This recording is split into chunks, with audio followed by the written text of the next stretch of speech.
Hey, thrilled to have you here, folks. We are very excited for this debate as this is the Easter resurrection debate as we are a day away from Easter. It's going to be a lot of fun. If this is your first time here, consider hitting that subscribe button because we have many more debates to come. So for example, you'll see at the bottom right of your screen this Monday a tag team with Skylar Fiction and Dr. Josh on whether or not Christianity is rational with Craig and Caleb. So that'll be a lot of fun. Hopefully, we will see you there for that. And I want to let you know, though, I have linked today's speakers in the description box. That way, if you're listening and you're like, I like that, you can hear plenty more where that came from. So we are very excited for this one, folks. It's going to be a pretty easygoing, loose format. It's going to be 10 flexible minutes for the opening statements on each side, and then we'll go right into open conversation. Also, I want to give a huge thanks and positive shout out just to say thanks so much for all of your guys' support. Is I know that today, as well as the last several days, it's been like a heck, kind of ebbing and flowing. And we want to say thanks so much for your patience and hanging with us and being encouraging, stuff like that. You remember we used to have, was it like a year ago? We used to have these what's the word I'm looking for? We used to have these audio issues like 24/7, like worse than my audio is right now because people are saying it's choppy. Appreciate you guys giving me that feedback. I'll try to work on that. But we made it. We got through it. But we're going to get through this, and we thank you so much for being here. With that, we're going to have SJ start out first. And so, SJ, very happy to have both you and Tom here. The floor is all yours for that roughly 10-minute opening statement. Okay, well, thank you, James. Thank you so much for having me on. I'm really excited about this because today is Holy Saturday. It's a very holy day for Christians. Tomorrow is obviously Easter Sunday, and that's the time when Jesus resurrected. And so this is the most important time, arguably, of the entire year for Christians. So I'm going to talk a little bit about the situation here. So I am making the case that Jesus did resurrect. And I'll say the crucifixion topped all means of punishment is the most excruciating and humiliating. For this reason, when Jesus threatened the livelihood of the Pharisees by working miracles, serving as a beacon of light and hope for the poor and downtrodden, and finally affirming to them his divine nature, they demanded the Romans crucify him. And you can read about that in Mark 14. You can read about that passage. They wanted to retain their elevated positions in the temple, and Jesus posed a serious threat to them. Jesus knew what they had in store for him. 700 years before his crucifixion, the prophet Isaiah 53 spoke of the suffering servant who would be, quote, pierced for our transgressions. Around 1,000 years before, King David in Psalm 22 referred to the one forsaken by God who was surrounded by a pack of villains who pierced his hands and feet. The prophet Zechariah in 12:10 also drew attention to our coming Lord. He said, "And I will pour out on the house of David and its inhabitants of Jerusalem a spirit of grace and supplication. They will look on me, the one they have pierced, and they will mourn for him as one mourns for an only child, and grieve bitterly for him as one grieves for a firstborn son." Daniel 9 even predicted the timing of Jesus' crucifixion. His 77s less 7, or 483-year countdown, began after the decree of Artaxerxes in 444 BC and ended during the Passion Week in 33 AD, when Jesus was crucified. These were all written hundreds of years prior to the time when the Persians invented the crucifixion as a means of execution, which estimators have indicated is between 400 and 300 BC. Malachi also predicted the timing of Jesus' arrival, as he noted Jesus would appear in the Second Temple in 3:1, which the Romans destroyed in the year 70. So we have a time period from this. Numerous men had claimed to be the Messiah around Jesus' time, yet all but Jesus' ministry died out. Why was claiming to be the Messiah so prevalent? It's because the prophesied time was at hand. The Jews were looking for a Messiah then. This is why King Herod, upon finding out the Messiah had been born in Bethlehem, as prophesied in Micah 5:2, ordered the murder of all of the boys under 2. He didn't want to lose any of his power to a higher power. In Sanhedrin 97A and 97B, their expectations were clarified. So here's what the Jews believed about the timing, and you guys pay very close attention to this. The school of Eliyahu taught 6,000 years is the duration of the world. 2,000 of the 6,000 years are characterized by chaos, or from Adam to Abraham. 2,000 years are characterized by Torah, from the era of the patriarchs until the end of the Mishnaic period, from Abraham to the Anno Domini era, and 2,000 years are the period of the coming of the Messiah. So I just added in the era times in there. That is the course that history was to take, but due to our sins, that time frame has increased. The Messiah did not come after 4,000 years passed, and furthermore, the years that elapsed since then, which were to have been the Messianic era, have elapsed. Early Jews knew the Isaiah 53 passage referred to the Messiah as recorded in Midrash Rabbah, Ruth 2:14, and here's the quote. He is speaking of the King Messiah. Come hither, draw near to the throne, and dip thy morsel in the vinegar. This refers to the chastisements, it is said, but he was wounded for our transgressions, bruised for our iniquities. They also knew the prophecies referred to two types of Jewish Messiah, as evidenced in the Sanhedrin 98a. If the Messiah, and here's a quote, of Israel will be righteous, the Messiah will come in the clouds of heaven. If they will not be righteous, he will come as a poor man riding upon an ass. And of course, Zechariah 9:9 says, see your king comes to you, righteous and victorious, lowly and riding on a donkey, on a colt, the foal of a donkey. Who rides donkeys anymore? Jesus reconciled these seemingly divergent messiahs. He is both the suffering servant and the glorious king who will come again in glory to judge the living and the dead, and his kingdom will have no end. His crucifixion was a sacrifice of the strongest for the benefit of the weakest, which is an inversion of the survival of the fittest concept in Darwinian evolution. On Calvary, he reconciled God's perfect love, mercy, and justice. Jesus appeared as a humble servant who came to change the world. His revolutionary teaching stated that the meek would inherit the earth and sinners would be saved. Meekness is not weakness, but restrained power. He fulfilled Mosaic law and gave Christians a new covenant to love God above all and to love one's neighbor as oneself. He replaced an eye for an eye and a tooth for a tooth by instructing people to love and forgive their enemies. He instilled a sense of hope when there was little. He forgave even his worst enemies, the Pharisees and Romans, who crucified and mocked him. Here's what he said, Father, forgive them, for they know not what they do. Who heard Jesus on the cross in its final moments? His mother, his female disciples, and his beloved disciple John witnessed Jesus' crucifixion. His other disciples, such as Peter, had gone into hiding. They did not want to suffer the same fate as Jesus, and their hopes that Jesus would reign in their presence had been squashed. Today, back in history, they would have been very depressed. Jesus' brother James had tried to stop his ministry. Peter denied even knowing Jesus 3 times to save his own skin. But then something miraculous occurred.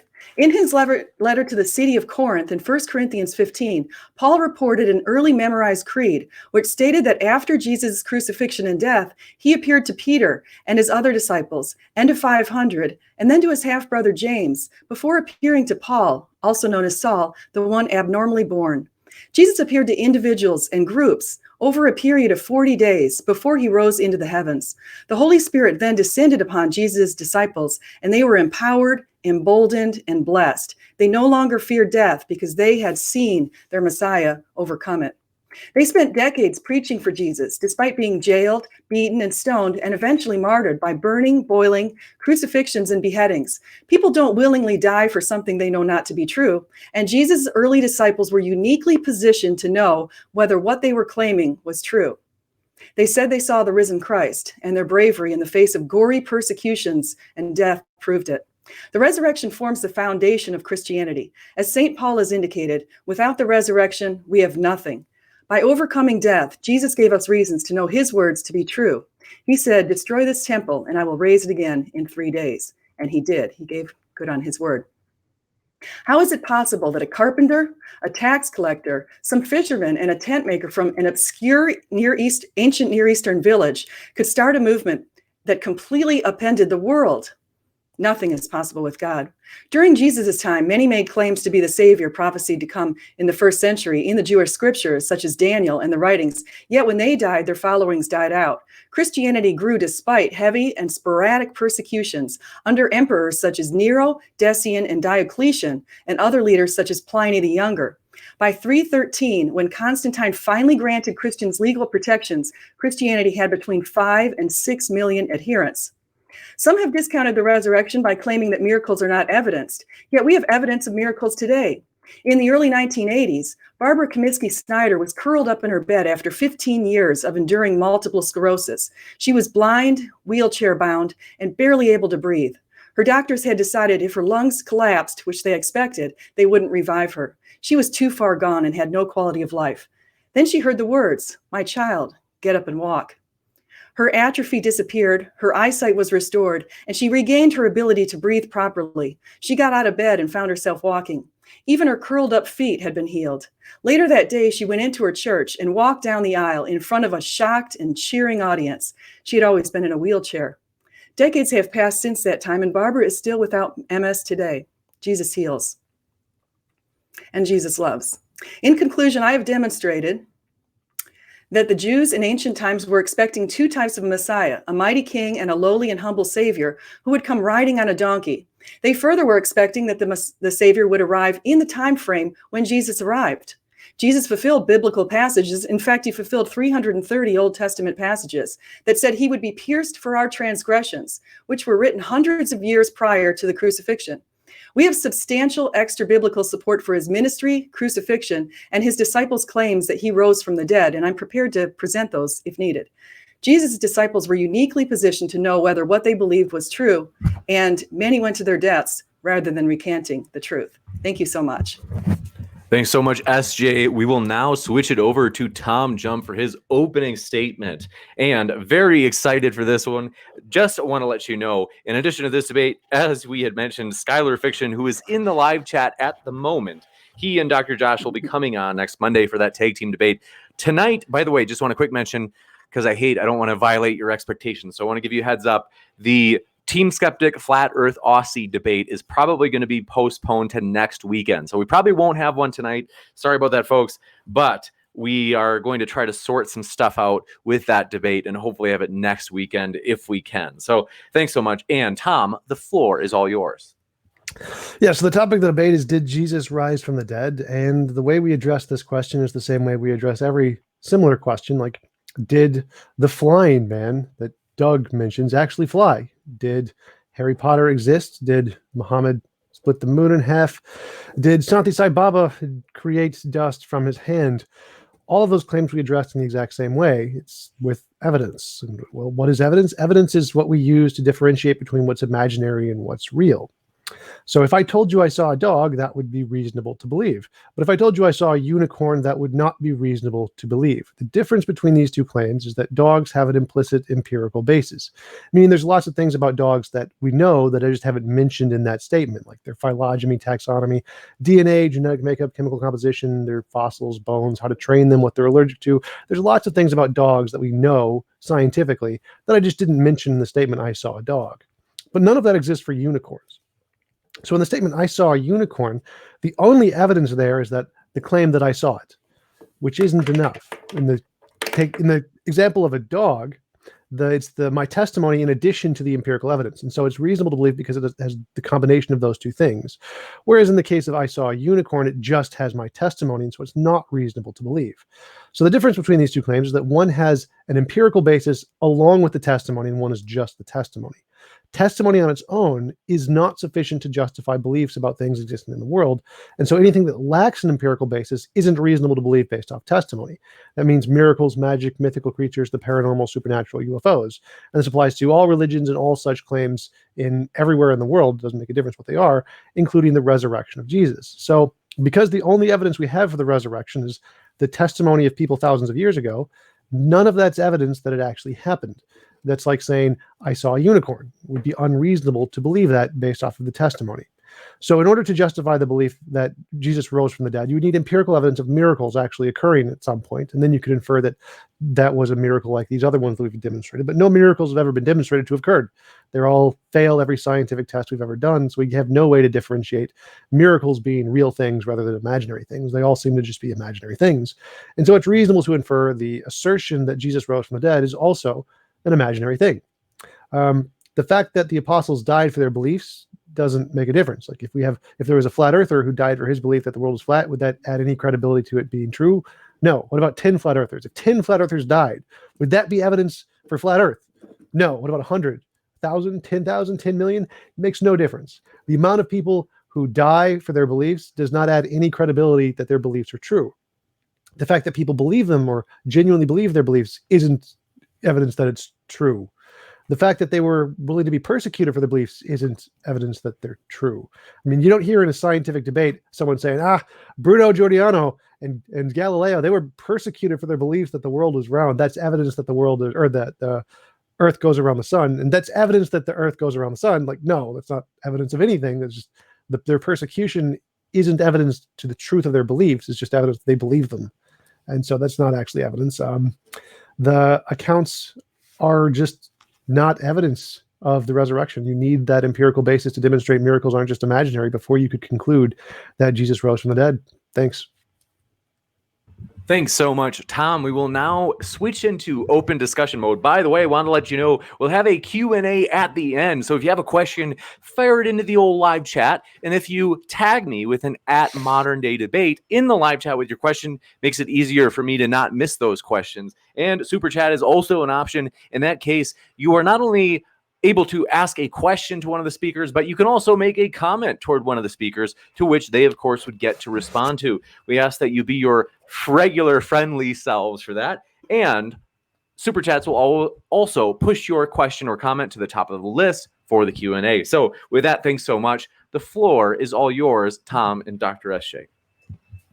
Okay. Well, I want to say thanks to Tom. I'm glad I watched two of his conversations actually before this morning. I listened to the one with you, James, and I listened to one with Jonathan Sheffield, and I heard some similar arguments with respect to the unicorn and that sort of thing. So I had my mind a little time to think about those arguments. So one thing I just want to mention is we have a lot of evidence. Now, one of the ways that you would go about determining whether or not something is true is including evidence, but also including the testimonies of hostile witnesses. So if I don't know if it's possible for me to share a slide. Actually, I'm not sure if I can do that here. How would I share a slide in here? There is a screen share at the bottom of your window. Screen? Oh, I see. Okay, perfect. Okay, let me just share a screen. By the way, this is a chance for me. I know that it's controversial, man. The one known as Praise I Am has actually saved the day. Our internet crashed here at my home.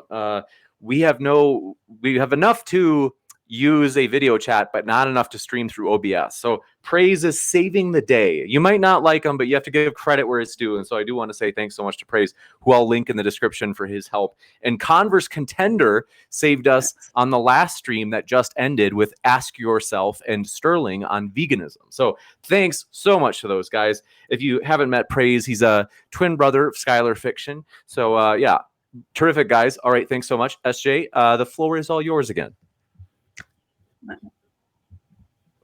I exited. I can't share it, I guess. Oh, shoot. Okay, so I'm not going to, I guess I can't share the screen, so I'm just going to tell you what my screen says. So we have extra biblical hostile support from quite a few people that, for example, that Jesus was crucified is listed under Josephus, Tacitus, Lucian, and Celsus in the Talmud. And I'm mentioning the hostile support because one of the arguments that people make a lot of times is he's saying the evidence from the apostles isn't valid. He's probably going to discount anything that's in the Bible or written by the church fathers. So I'm just showing you the basic facts. And if you put these together, in this kind of similar to Gary Habermas's minimal facts argument, but we've got this basic story that even putting that together without the Gospels, without the Bible, without the testimonies of all of the apostles, we still have that he was crucified. He died on the Passover, according to the Talmud. Earthquakes accompanied his death, according to Fliegen and Thales. And also I found that in some academic literature that they have evidence of seismites. He was buried in a tomb as per Jewish customs and law to keep the ground pure. That was in Deuteronomy 21, 22 to 23. Jews even buried malefactors, according to Josephus and Tacitus. Disciples said he appeared to them alive 3 days after the crucifixion, according to the Josephus. The Christians were martyred, according to Suetonius and Tacitus. Christians who refused to recant were martyred, according to Pliny the Younger and Trajan. And his followers made an oath not to commit wicked deeds. And so included in those wicked deeds would be lying, I would imagine. And so I think they had everything that they wanted to do everything to be telling the truth. And I think that it's pretty clear that he resurrected. So that's what I would say. I'd say that the evidence that Tom would probably discount wouldn't be the evidence from the hostile witnesses, but I could be wrong. Well, I wouldn't discount any of that. So yeah, I agree Jesus existed. I agree he was crucified. I agree he was buried. I agree maybe that there were earthquakes after it. I have no problem with any of that. The only part that isn't reasonable to believe is that he rose from the dead. That's the only part that's not reasonable. So I agree Jesus existed. So none of the evidence you presented was evidence he rose from the dead. So what motivation would you say would the apostles have to make up a lie, especially because they had made an oath to tell the They truth? believed it. So they believed it. That's totally fine too. Okay, so I think we're done, James. So, but that's not evidence that actually happened. That's the point, is that it's not reasonable to believe that Jesus actually rose from the dead just because some people believed it. Like, there are people who believe the world is flat. That doesn't make it reasonable to believe the world is flat. There are people who believe that Muhammad split the moon in half and they're willing to die for their belief. That doesn't mean it's true. The fact that people believed it isn't evidence it's true. So it's not just that they believed it, though. I think you need to pay attention to exactly what they're saying they believed. They said that they saw Jesus over a period of 40 days in multiple forms and at multiple places, and multiple groups of people saw him. So it's not just one person like Muhammad making a claim or something like that. It's not even just a belief. It's something that they're saying is part of their very existence. And for 40 years, actually even more in some cases, but they just preached regardless of the fact that they were persecuted, crucified. So I think we have a pretty strong case. And I think Charles Colson said something that makes a lot of sense right here when he was talking about this. He basically said that he was comparing the resurrection with the Watergate, and he says, I know the resurrection is a fact, and Watergate proved it to me. How? Because 12 men testified that they had seen Jesus raised from the dead. Then they proclaimed that truth for 40 years, never once denying it. Everyone was beaten, tortured, stoned, and put in prison. They would not have endured it if it weren't true. Watergate embroiled 12 of the most powerful men in the world, and they couldn't keep alive for 3 weeks. You're telling me 12 apostles could keep alive for 40 years? Okay, but none of that's actually evidence. So the fact that they believed it and kept believing it isn't evidence it's true. I mean, the flat earthers believe the world is flat. The fact that they keep believing it and die for their beliefs doesn't add any evidence to the world being flat. Like, if there is a flat earther who devotes his life to the world being flat, no matter how much he's persecuted or tortured or killed, and people kill him, that adds exactly zero evidence to the fact that the world is flat. And if there are 10 flat earthers who go through just a lifetime of torture and just never recant, and then they get killed for their belief, that's still no evidence that the world is actually flat. There's 100, 1,000, a million flat earthers who all go through all of this torture and never recant. That's still zero evidence that the world is flat. So the fact that they believed it isn't evidence. And the fact that they saw Jesus after his death also isn't evidence, because that happens all the time. We know that bereavement delusions happen to like 15% of the population. That's 15% of 7 billion. Yes, there are billions of people who see their loved ones after they die as just a part of how the brain works. There's nothing about anything you said that's actually evidence for a resurrection. I would make an argument that, well, in the first place, bereavement delusions tend to happen for older people. The vast majority of people having these delusions, it's been shown, are seniors. And so the apostles were not older people in general. They were probably a younger group of people. I think John and James, his brother, might have been the youngest of the apostles, and Peter was a little bit older, but it would be something that would be pretty unlikely. And I'm saying this is not comparable to the flat earthers. Flat earthers are not, as far as I know, they're not being persecuted for their beliefs, hunted down over the next bunch of decades because they believe in the flat earth. So I think it's a false equivalency. I wasn't making a comparison there saying they were. I'm saying if we hunted down flat earthers and we just persecuted them and tortured them and they all just never recanted, that would still not be evidence for their belief. So even if that's true, that we just torture all of them and they would never recant, that isn't evidence. Like, the fact that they choose to believe, even in the face of being tortured and killed, isn't evidence it's true. That those literally aren't. That's like saying, I'm holding a cup, therefore the spaghetti monster exists. There's literally no connection between those two things. Secondly, bereavement delusions happen for lots of people of lots of ages. Most of them are old people. That's totally fine, but they happen for lots of people of lots of ages. So it's like 15% of everyone on the planet experiences these things. It's not a rare occurrence at all. So again, none of that was actually evidence for the resurrection. That's evidence for people claimed they saw a dead person and people died for their beliefs, which I'm happy to grant both of those things, but neither of those actually indicate resurrection occurred. I'd say, I disagree with you wholeheartedly, but I also want to say with the bereavement delusion, how many people after they say that they saw their loved ones spend the next 40 years in and out of jails, being stoned, crucified, beaten, beheaded? Yeah, we don't see that with the bereavement delusion. We also don't see people having a bereavement delusion saying that their loved one visibly appeared to them physically and ate with them. Yes, That's not something that we see with bereavement delusions. That is actually something we see with bereavement delusion. We have both auditory and visual hallucinations of those things happening. But again, you mentioned the torturing and like, it doesn't matter how much they're tortured. It makes zero difference at all how much they're tortured. That doesn't add anything at all to the argument.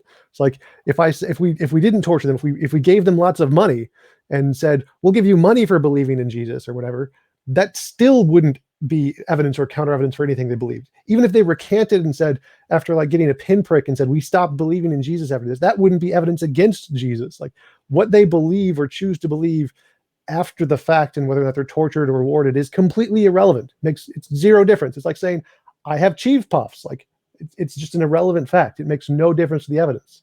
Whether, like, we can just take it into the context of Galileo. Galileo was persecuted. Does that add evidence to his hypothesis? No. If Galileo was rewarded, would that add or take away evidence to his hypothesis? No.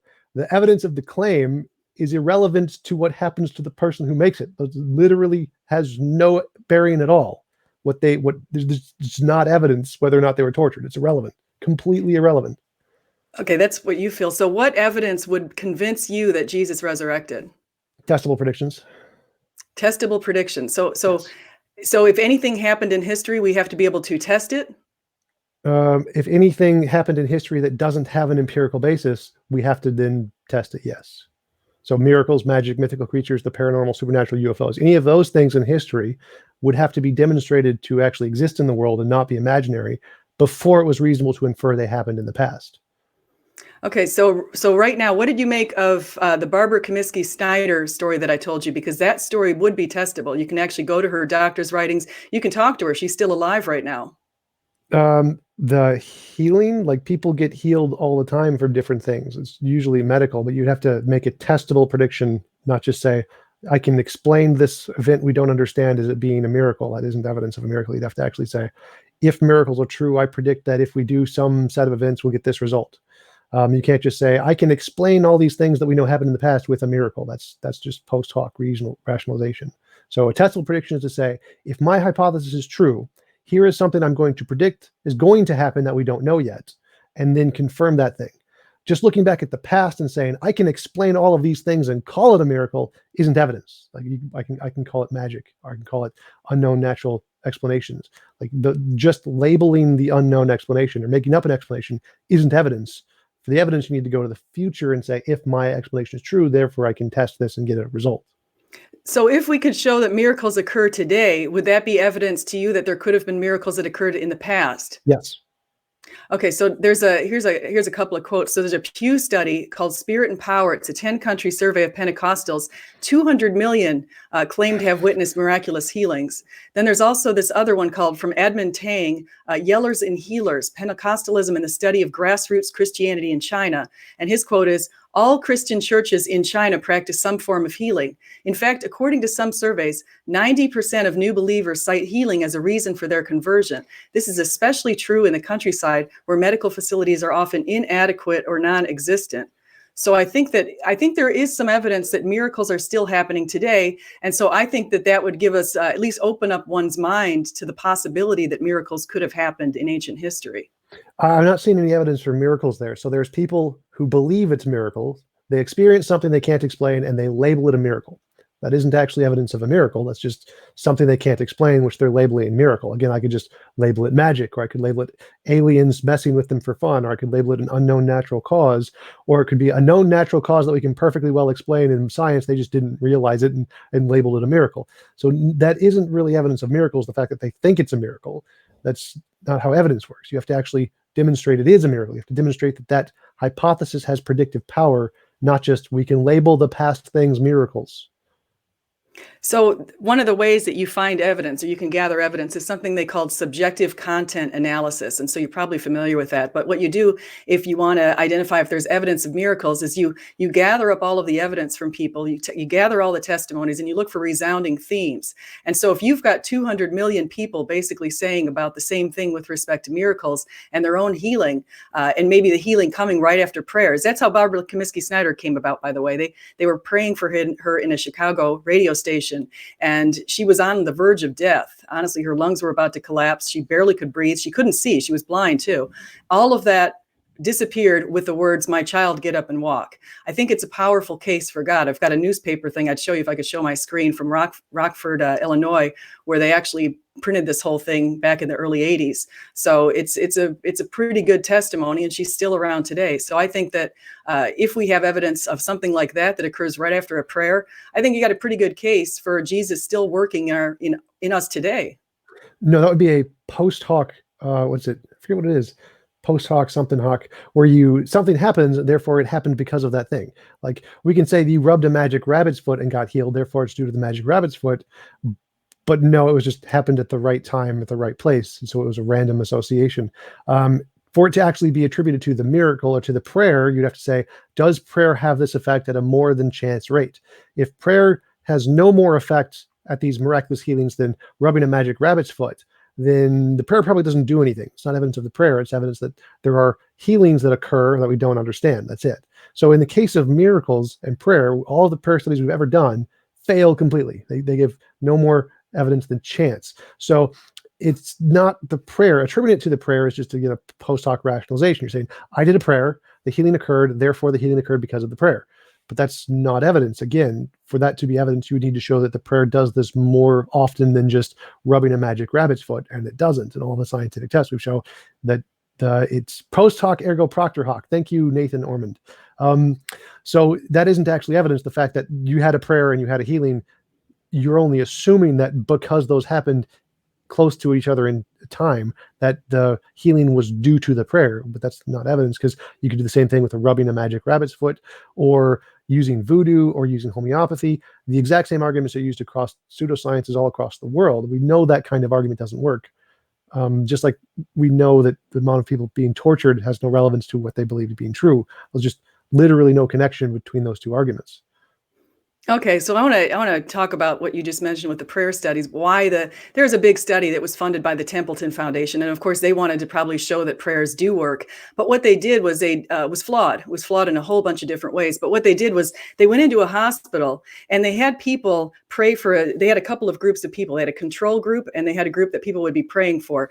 All of the people in the hospital were about to go for an operation. Okay. And so with the control group, they didn't have anybody pray for them. But with the other group, the one that they were going to try to prove that prayers were working, they asked some people who'd never met him before. They gave him very little information about the people. People were praying from a distance. Actually, one of the sects of people who were doing that was a group that they weren't evangelicals in any case. Just say that these people were not evangelicals doing the praying. Do you mind if I interrupt for a second? Well, let me just finish this thing. So I wanted to just mention, like, I mean, I understand that you can say the Templeton Foundation was flawed, and I can just grant that. Okay, I can say the Templeton Foundation was flawed, but that doesn't mean you would need to make a study that isn't flawed and show it works, and that hasn't ever been done. So even if you're right, that doesn't help your case at all. Well, let me tell you why I'm right. So the reason I'm right here is because the group had no way to control the prayers from the loved ones in the control group.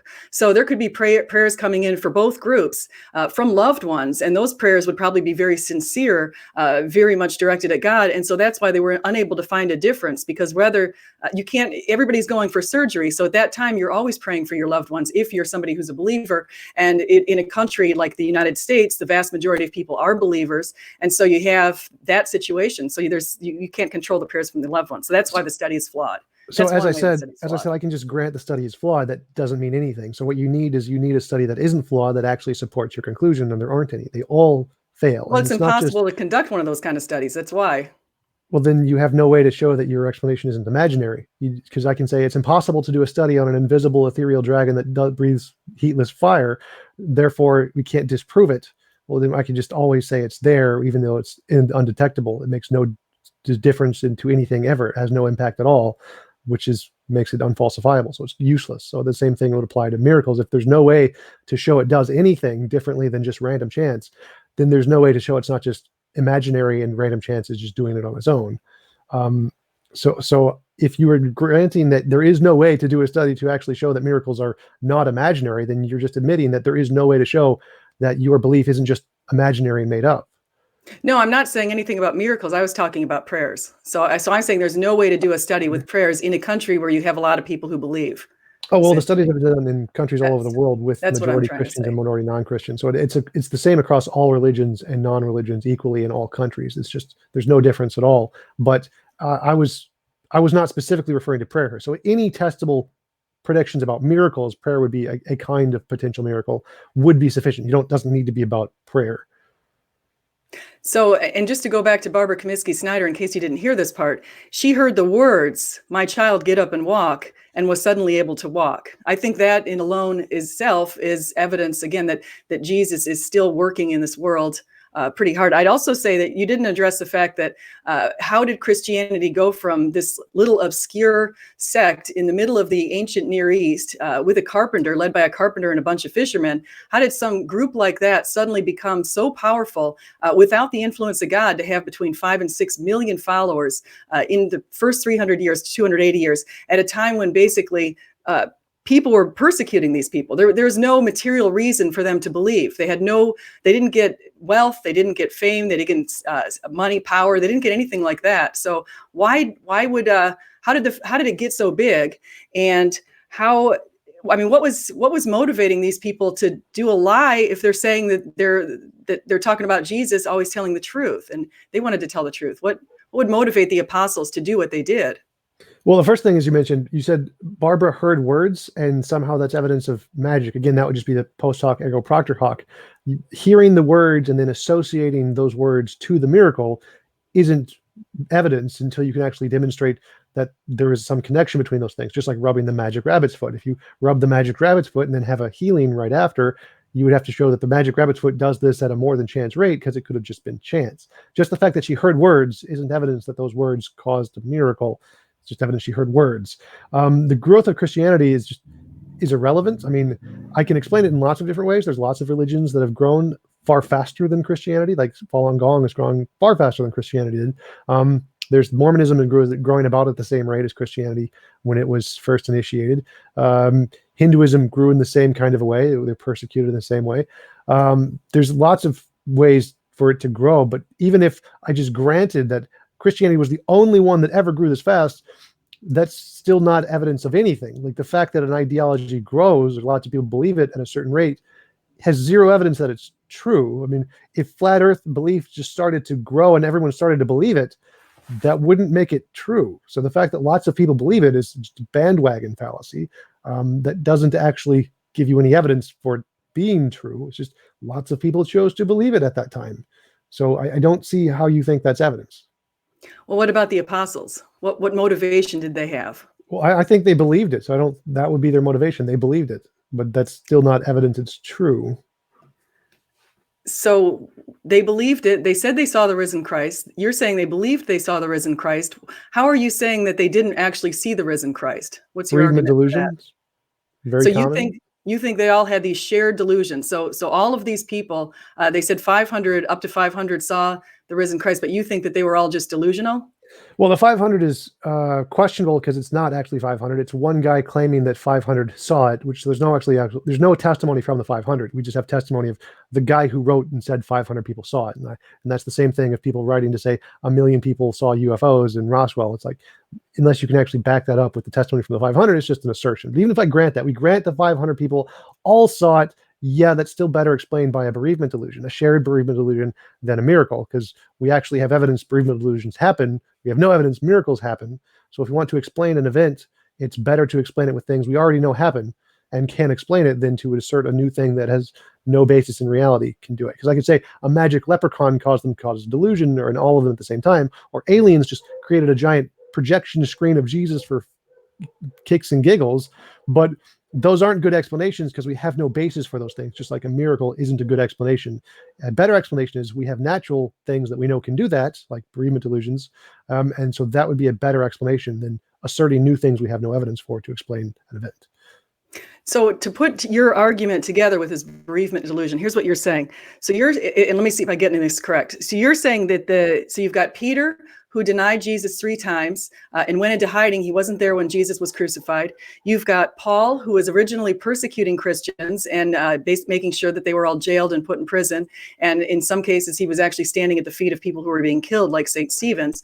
And you have James, Jesus' half-brother, who tried to stop his ministry. So there's 3 people right there who are among many who said that they saw the risen Christ. And so then you say, then you see what happened to them. After some point, they all said they saw the risen Christ, and they started preaching for him for decades. Suddenly, Peter, who denied him and done some pretty embarrassing things in the Gospels, is going around in the book of Acts, healing people. He's doing all sorts of things, and he's able to get a group of people to follow him because he's committing miracles in Jesus' name.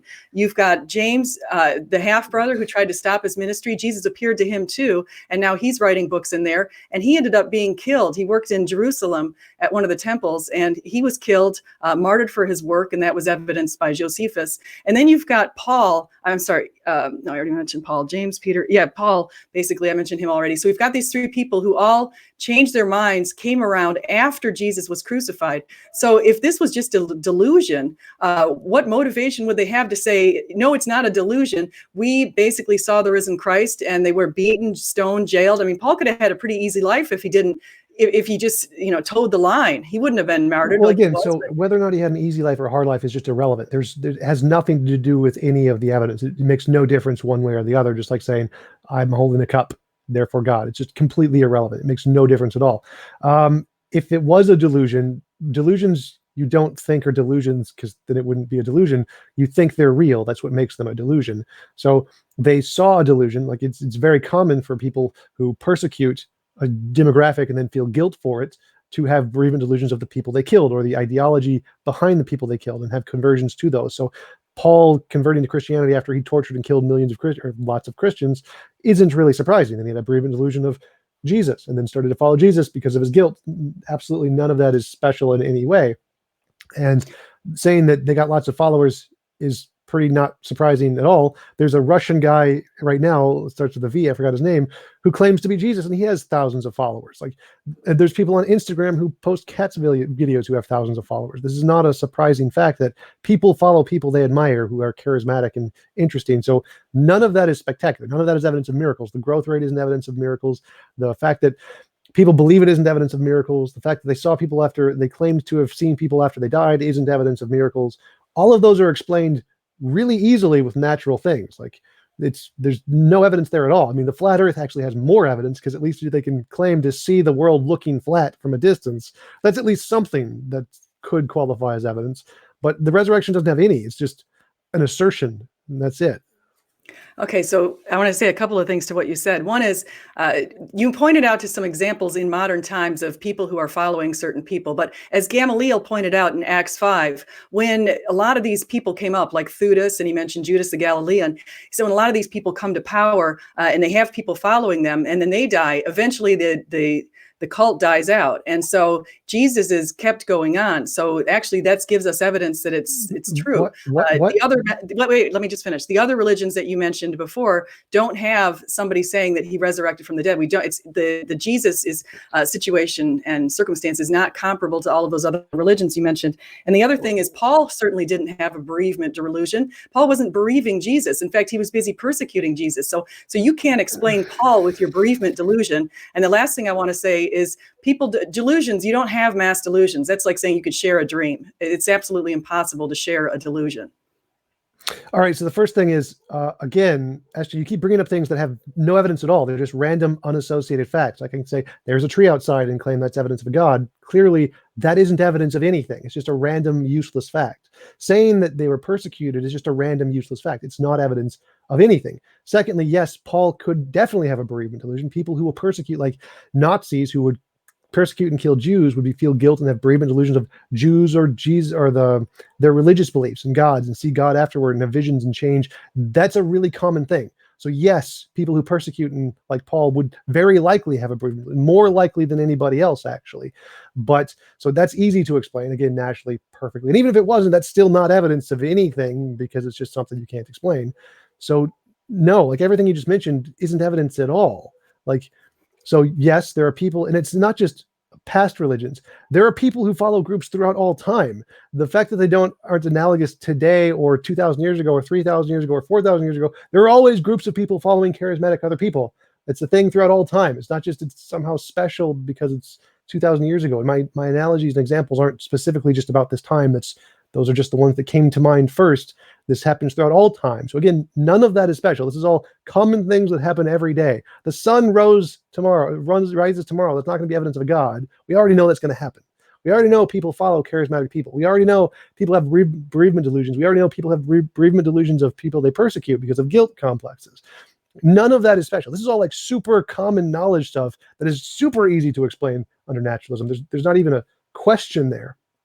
Okay, so since you said we have to have evidence and it has to be able to show something is true, what evidence do you have that somebody had a bereavement delusion, turned around their life and started preaching for somebody for the next 40 years? What evidence do you have to say that bereavement delusion is going to lead somebody to do something like what Paul did?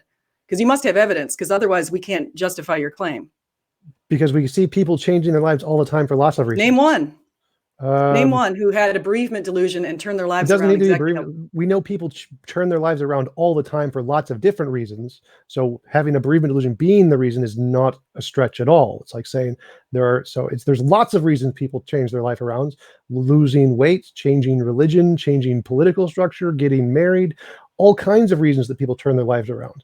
Like there's just no limit on what could. You can see Francis Collins saw a 3-tiered waterfall in the forest and came to God and turned his life around for that. Like people turn their lives around for any random reason you can think of because people are silly.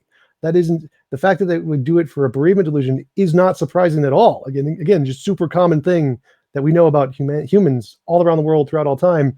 Humans do silly things and change their lives for all kinds of reasons. So that isn't really something I need to provide evidence for. It's just common knowledge. Okay, so basically you're saying that Paul had a bereavement delusion. Are you familiar with the story of Paul on the road to Damascus? Yes. Okay, so what does Paul say happened to him or what does Luke document, I should say, that happened to Paul on the road to Damascus? He saw Jesus, or he saw like a vision of something. I don't think he actually described Jesus. It was more like just energy or something that he couldn't explain, and he attributed it to Jesus or heard a voice or something. And what was he doing at the time? Persecuting Christians or going to persecute Christians or something like that. Okay, yeah. So he's going down the road to Damascus. He's on the heels of having just gone to the Jews to get legal legal support for the fact that he was going to go and arrest Christians, people following the way over in Damascus. So he's on his way to Damascus. He's got his papers. He's ready to go. He cannot wait to get there because he's going to be able to go house to house to house.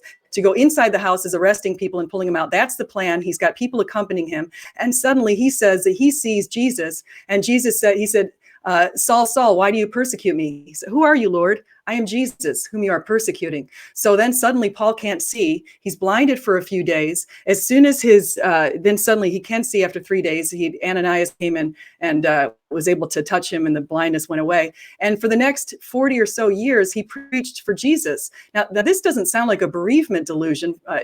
You're not looking at the whole story for what actually happened. That sounds exactly like a bereavement delusion. In fact, he's on his way to Damascus with his papers to get ready to go house to house and arrest the Christians. And you're saying that suddenly out of the blue, he just has this bereavement delusion. Yes. If you kill lots of people, there's probably going to be lingering guilt inside of you. It's not like he was just completely unaffected, like, I'm killing Christians and having fun with this. It's probably that he suffered from serious guilt issues from massively killing lots of people, like most people do. And so those guilt issues built up inside of him to some point have this bereavement delusion. Like there's nothing surprising about that at all. The fact that he was in the middle of his job to go persecute more Christians isn't like evidence of anything. Like, yes, so many Nazis who are going to kill Jews would have bereavement delusions and break down from guilt on the way to do their job and then stop doing their job like that. Yes, that's happened all the time. Oh, you have evidence of that? Yes. Where's that? Where can I find that? There are many accounts of Nazis and people who have killed other people saying they had guilt and then recanted and stopped. While they're on their way to kill them. While they're on their way to kill them, you're saying that there are people on their way to kill somebody. And so what evidence do you have for that? That is super, super common. People on the way to kill someone be like, oh, I have guilt, I'm not going to do that. That happens all the time, actually. Okay, so what evidence? Like, can you reference a book or a study, anything that I can go find? Because I believe that it could be possible. I just want to find the reference. Yeah, most like murder cases go through someone is going to going to try to commit a murder and then they stop and then turn away. Most murders go that way. They actually don't follow through. That's just common police knowledge. It's not like you actually commit and then go through with it more often than you commit and then change your mind. That happens more often than not. So there's nothing about that that's surprising. And again, that's super common. I'm not even following your point here. So even if we granted that he wanted to kill Christians and then had like a epileptic shock or something, seizure, that would still be better evidence than miracle. Like there are lots of different natural ways to explain that, and they're all better than a new magical thing happened that we have no evidence for in reality. So even if you don't want to accept the bereavement illusion, there's still about a million other natural ways to explain that, none of which involve magic. So what's another way to explain it? If Epilepsy, shock, human do we have tragedy. evidence Paul had epilepsy? We don't. We have evidence that humans have epilepsy. So it's possible he had epilepsy because humans have epilepsy. Like if I said I saw a dog, that's reasonable to believe because we have lots of evidence of dogs. So saying Paul had epilepsy is reasonable to believe because we have evidence of people with epilepsy. It is not reasonable to believe Paul saw magic because we have no evidence of magic. That's like the I saw a unicorn. So Paul had epilepsy. No matter how improbable it is, it's always going to be better than magic because we have no evidence of magic. Just like I saw a dog is always more reasonable than I saw a unicorn. There's no case in which saying I saw a dog is less reasonable than unicorn. So we do have, when I go back to Barbara Comiskey Snyder, we actually have evidence of people who were in the church who saw her walking, who had seen her in a wheelchair, and who knew about the radio station praying for her. So using your same argument, I'd say we have evidence today of a miracle. Therefore, a miracle could have happened in the past. Which part of that was evidence of a miracle? Again, that's a post hoc ergo propter hoc fallacy. So I can just grant she walked. I don't know anything about her story, so I don't know one way or the other. But let's just say she did walk in the church. Like, and suddenly wasn't blind, and suddenly didn't have crumpled up feet, and suddenly her atrophy. Yeah, I can just grant all of that. That's still not evidence of a miracle because here's an event that happened. What does it take to be a miracle for you? Testable predictions. What does it take? Testable predictions. Testable predictions. So again, saying here's an event that happened and I can explain that as a miracle isn't evidence. Like we can explain it as magic or aliens or unknown natural causes. We can say an event happened and explain it in infinitely many ways. None of that is evidence. For it to be evidence, you need to say, if my hypothesis is true, we're going to make a prediction about what happens in the future and then get that right. Just saying miraculous thing happened, we're going to label it miracle, isn't evidence. That's like, again, the magic rabbit's foot. Rubbing a magic rabbit's foot and then having this happen isn't evidence it's caused by the rabbit's foot. Just because some event happened and there was prayers beforehand does not mean the event was caused by the prayers. That's a post hoc ergo propter hoc fallacy. Give you a chance to respond in a second, SJ. I just wanted to mention we will go, before going to the Q&A, we will have 5-minute closings, but that's in just a little bit. Want to give you a heads up that we'll probably go for maybe about another 5 or 10 minutes and then go into those closing statements followed by Q&A. So thanks so much. Back to you, SJ and Tom. Thank you. I just want to say I really appreciate Tom's politeness. I've never been in a debate with him. Actually, I have. We talked about something once. We had more people in it, though. Abortion. But yeah, we did abortion. I forgot about that. But I really have to commend you for that. I think it's a wonderful thing. It's very easy to talk to you, even though we don't have an agreement here. I have to say that it's very easy to talk to you, and so I'll debate with you or talk to you anytime. So I'm enjoying this, and I like your chair too. We all have to get a chair like that because that chair is like rocking, man. So, but I just want to say, I would say that we have pretty good evidence of miracles today, and I'd say we have evidence of miracles in the past. And I'd say just by looking at the example of Jesus and what he did to societies and Western societies is also evidence that led even somebody like Tom Holland, who wrote the book Dominion, from his agnosticism to Christianity. He just identified some of the things that Christians have done through the years and the value that they give to individuals. And he said, wow, it's pretty amazing that obviously this man who came is pretty special. So that's my argument. Yeah. So we're doing the conclusions now, right? Is that what that was the conclusion, or was that your conclusion, SJ, or were you just giving a rebuttal to Tom's last statement? Oh, yeah, I can do a conclusion.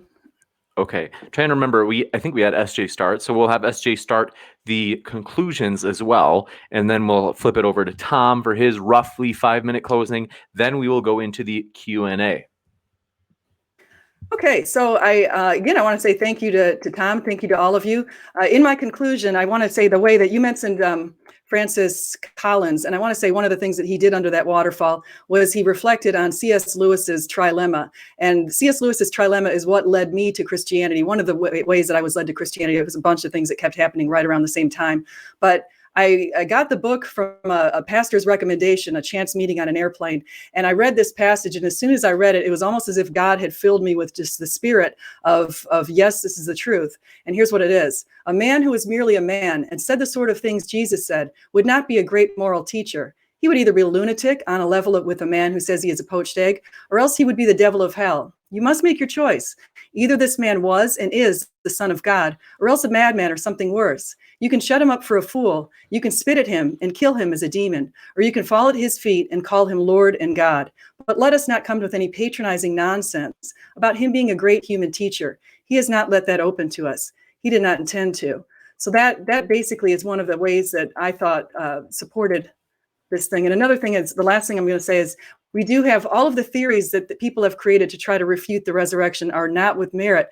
Some have said that he faked his death, but we have no ancient evidence for that. It fails to explain the change in the apostles. Some say he had a twin. We have no ancient evidence of that. That also fails to explain the change in the apostles.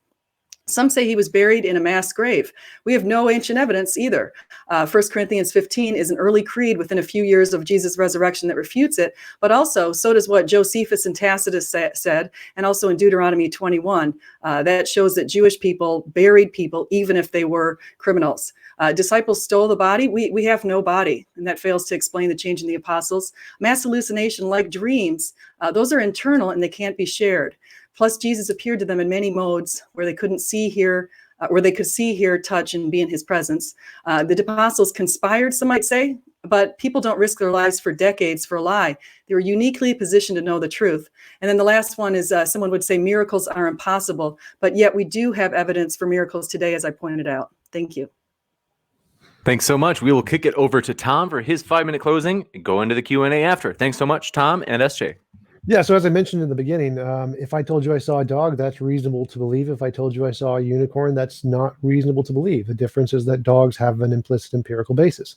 And so unicorns don't. So there's no reason to believe unicorns exist just because I said so. The same thing applies to the resurrection. There's no evidence of miracles at all. Not today, not in the past, ever, at any time. They've never been shown to be anything more than imaginary. They're just people saying, here's something I can't explain, and I'm going to label it as a miracle. Post hoc ergo propter hoc fallacy.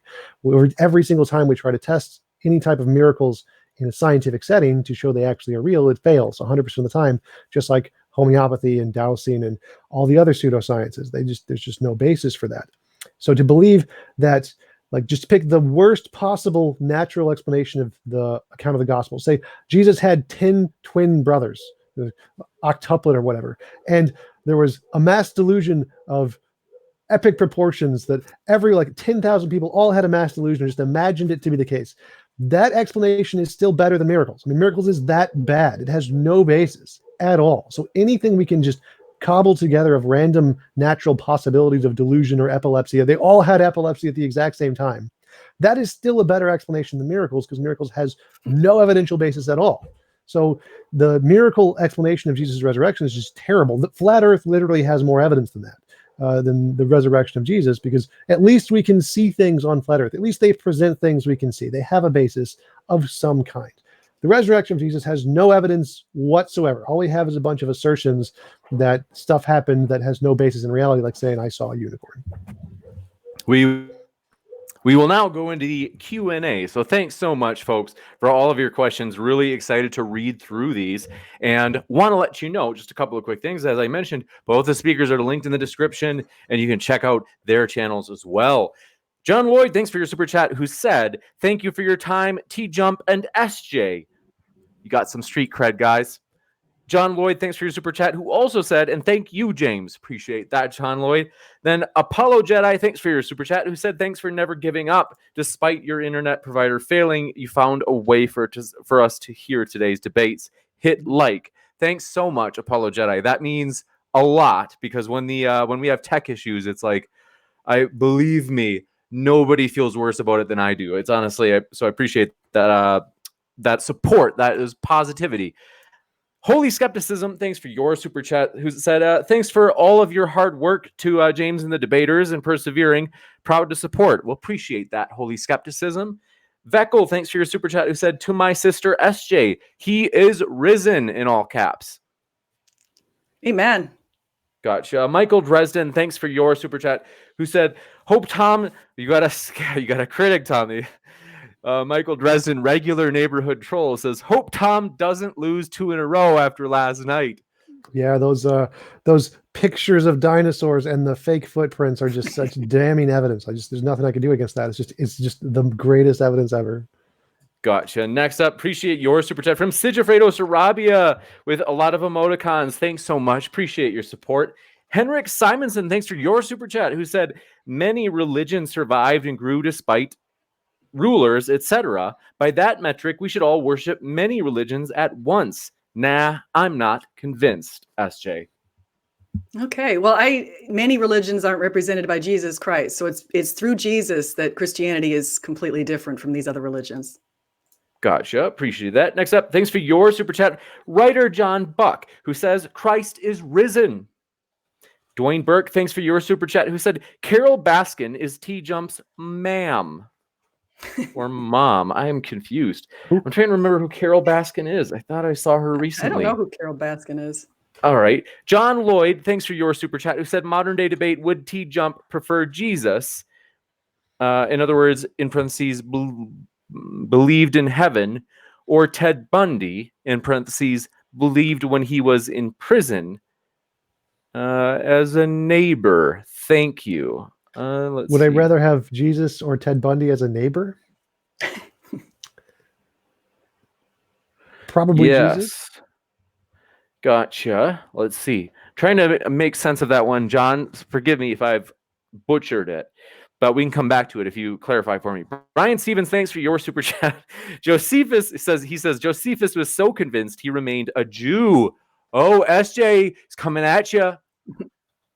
No, there's definitely a group of people who've remained Jews, but a lot of Jewish people are in the Jews for Jesus, or I'd refer you to somebody like Michael Brown. Dr. Michael Brown did a lot of investigation of the Old Testament and came to believe in Jesus because he realized the passages like Isaiah 53 really point to him.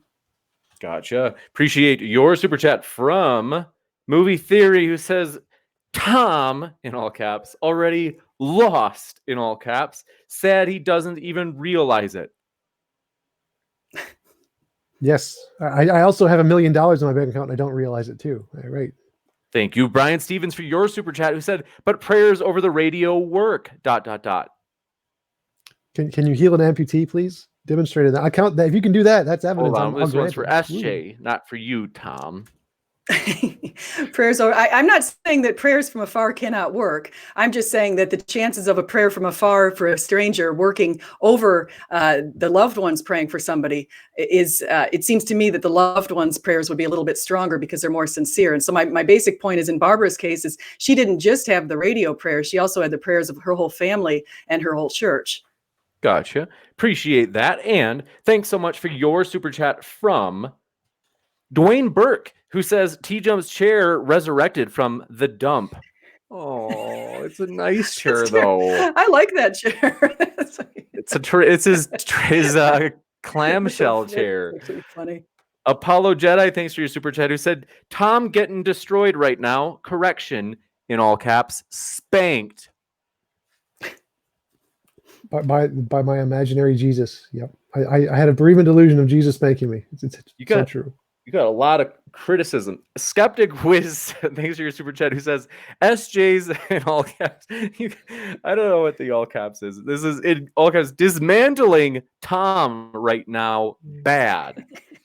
Yep. Totally happened. Gotcha. I think maybe he had a bereavement delusion. Arn Rurvik, thanks for your super chat, who said children ain't thriving in the hood. SJ want to help me, quote, relocate them.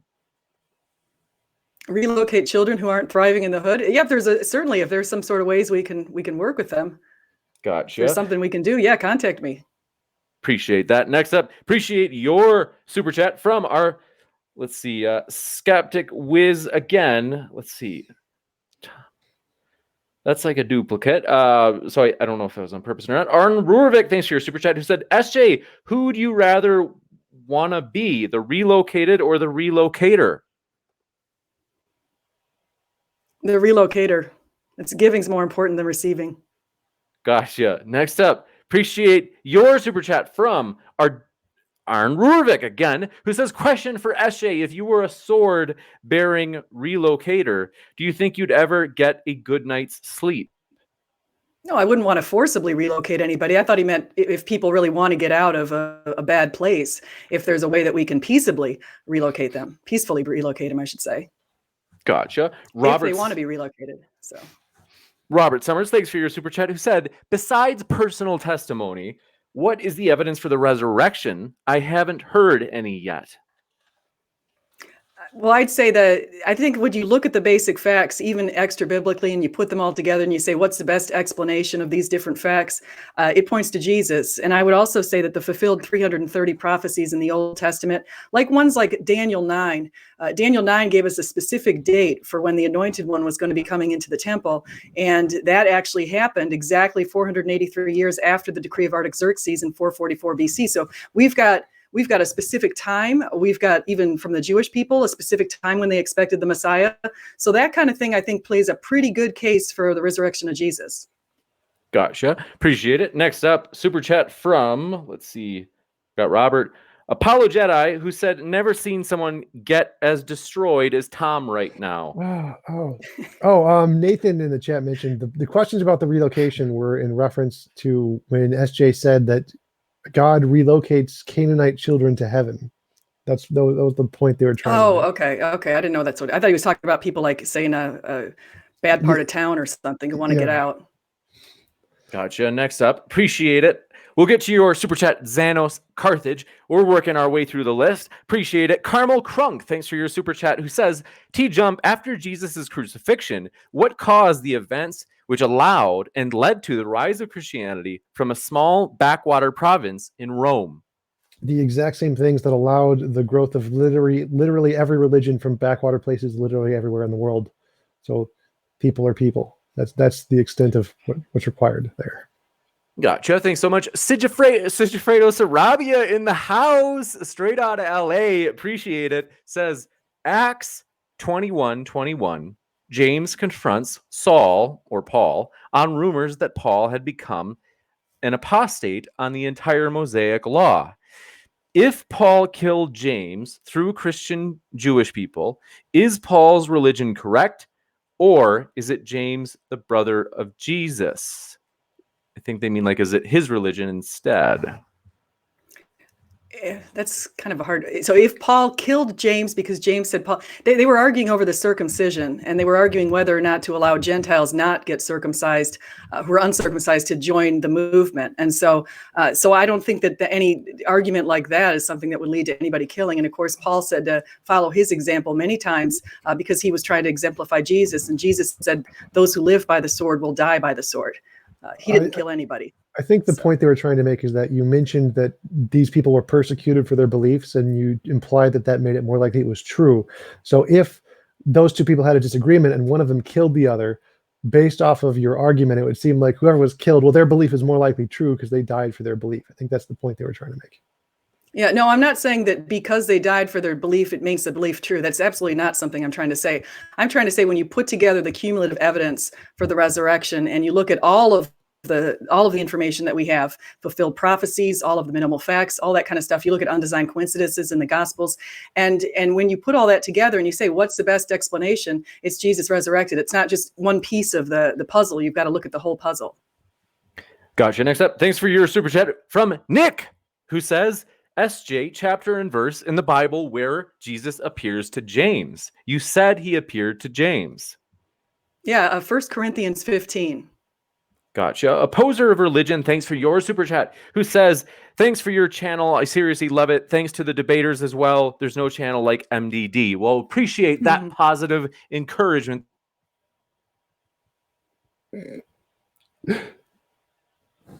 Nope, sound is still off. Yeah. Your kind words. Appreciate that. And let me just check here if I've got the Yeti plugged in or if it's working. It's working. Perfect. But yes, thanks so much, Opposer of religion. We appreciate that encouragement, especially on a hard day. Movie Theory, thanks for your super chat, who said, Tom making stuff up. He can't cite any sources, LOL. If you want, you can respond. You don't have to. The Bible. There you go. Source. Done. Gotcha. Next up, Well, appreciate your... I think he was referring, I think, to the idea that people have this bereavement stuff, and he was talking about the Nazis having it. And so I didn't know if he had a source for that. Not on the top of my head. I can get you one, but they're pretty common. Again, 15% of the population, everyone has them. Pretty common. I think it came up, I think it was when the question was like, do people have guilt on their way to kill somebody? But whatever. Same thing. Yeah, again, it's pretty common. Movie Theory, thanks for your super chat again, who says, Tom's cringe script is painful to listen to. Good. I'll just read the rest of their stuff. They said Tom lost 2 in a row in all caps. Neff last night and now LOL. This guy's a troll. I'm sorry. It's just so like the trolling's so obvious. I don't know if it's gonna work. But go ahead if you want to respond, Tom. If you're angry, you can respond. It's all right. James can pay me for my disservices. Next up, Charles Bradley, thanks for your super chat, who says, SJ, where are the amputee healing miracles? Well, I haven't seen any amputee healing miracles, but I'd say somebody with a collapsed lung and legs that are all curled up, and the fact that she's blind is a pretty distinctive miracle. Gotcha.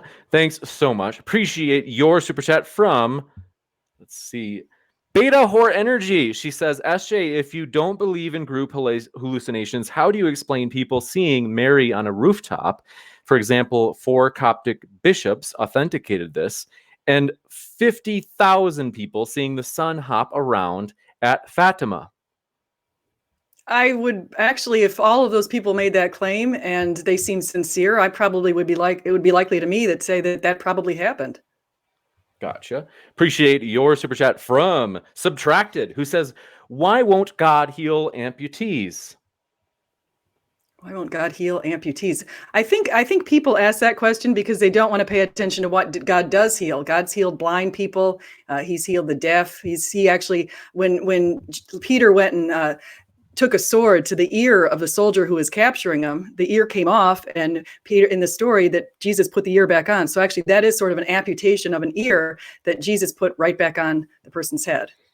I think the reason they do that is because we have natural ways to explain all the other healings, like sight and ulcers and mental things, but not for arms. We've never seen that happen naturally. So that would be a good miracle. Let's see. We'll let SJ have the last word on that one just because it was originally for her. And then we're going to go to this next one. Robert Summers, thanks for your super chat. We're going to work down the list and get to that. SJ, if you want to respond, you can. Otherwise, I'll go to the next one. No, I would just say I think there are miracles out there. I definitely think when somebody asked if I'm a Catholic in the chat. I used to be a Catholic. I was raised a Catholic. I'm not anymore, but I do believe that Mother Mary has made appearances to people. So I have pretty strong beliefs in that. Gotcha. Arn Rurvik, thanks for your super chat, who says, SJ, why did all the miracles stop when the camera phone was invented? Look it up. I think there's still miracles happening today. Just like I pointed out in China with a study in the Pew study, there's thousands of people saying miracles have happened today. So I don't think that they've stopped by any stretch. Gotcha. Josephus Rivero, thanks for your super chat, who said, thanks for yet another great debate. Thumbs up. Appreciate that, Josephus. All credit to the speakers. Brad Iverson, thanks for your super chat, who says, does Tom think testimony is evidence?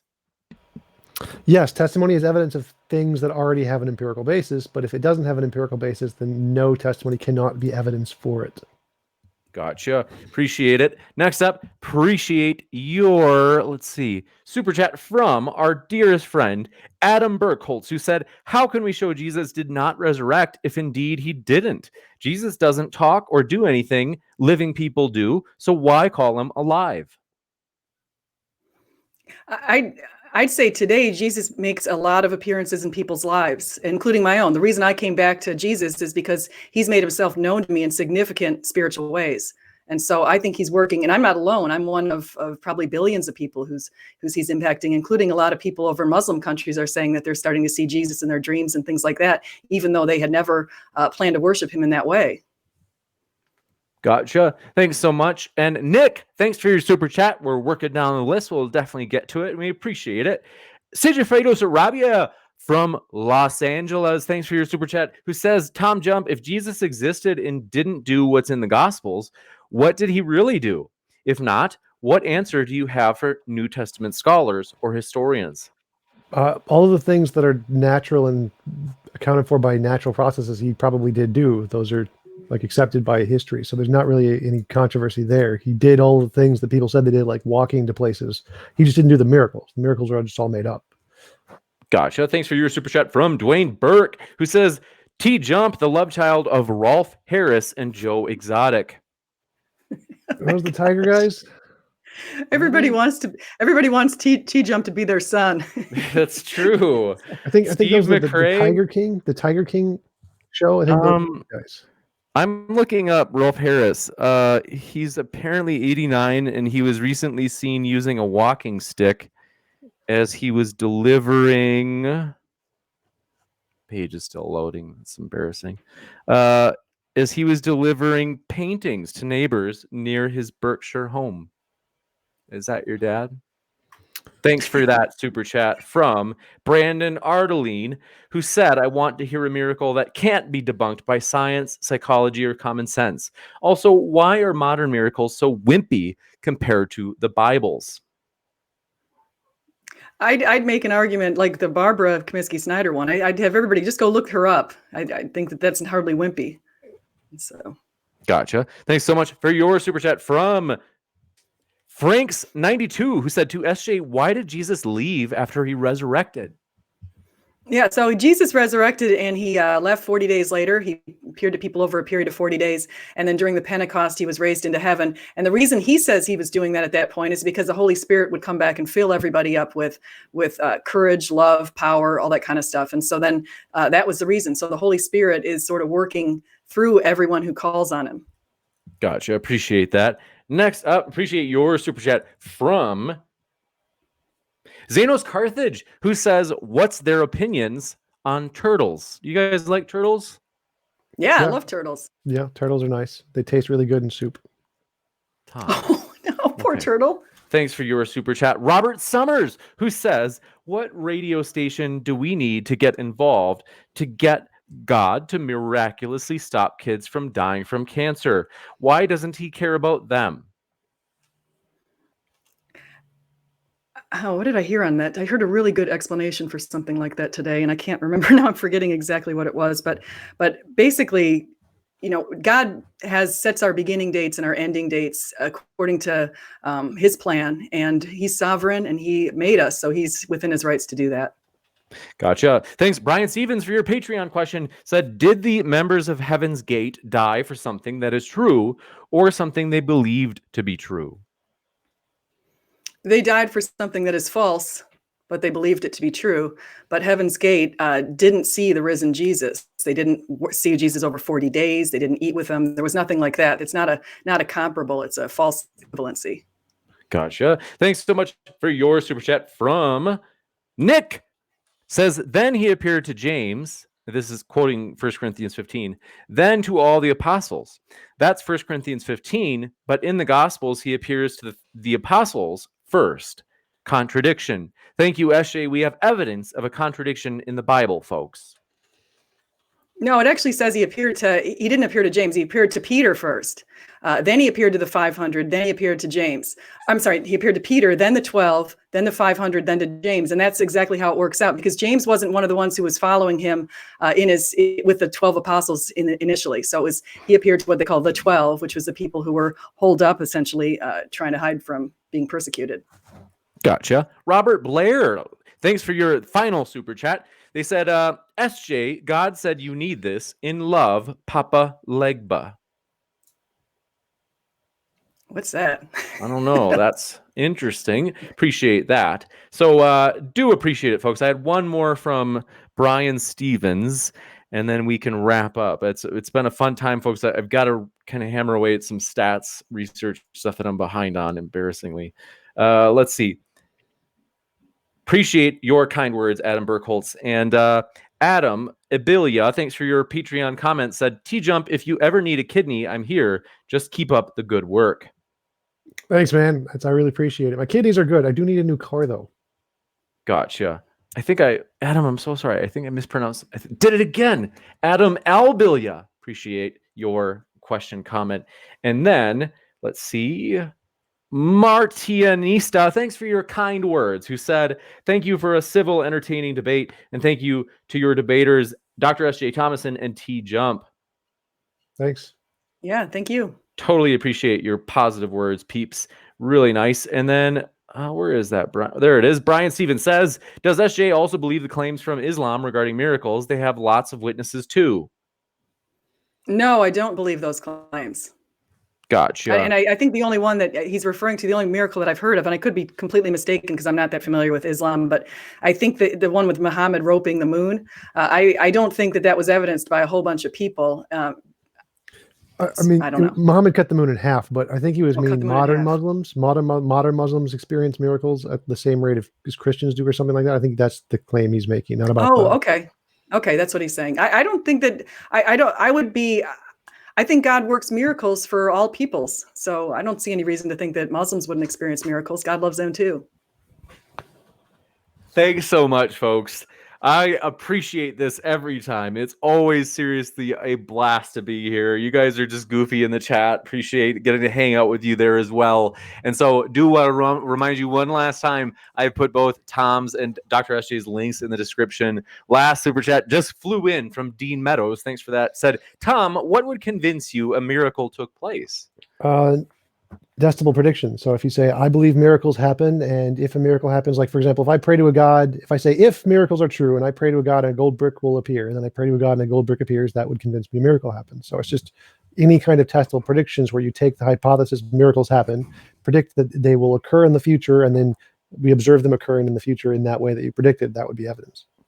Gotcha. Appreciate that. And do want to let you know, folks, things that we're excited about. Want to let you know, if we ever have a debate, if you ever see it on our channel as like an upcoming stream, want to let you know we are willing to host, or I should say, basically we're willing to give a shout out to and also put the link in the description of anybody who wants to do an after show. So it doesn't matter which side it is.